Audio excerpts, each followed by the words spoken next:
Umemwaga nje. Hiyo ni ya mababu. Tulikuwa tumesema yote ibaki ndani. It's fine. Congratulations. Thank you.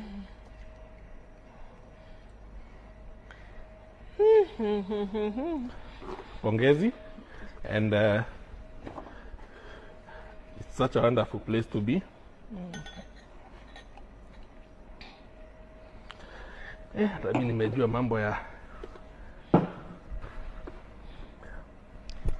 So cheers to my pillar of strength, for being, to my best friend, to my big brother, to my small brother, to my father sometimes, to my lawyer, to my therapist, to my business advisor. Hey guy, you have so many hats you're wearing. But thank you so much for being there for me, for standing with me until this journey imefika hapa tumefika. Congratulations. Blessiwe mpaka ushangae. A surprise is coming soon next year.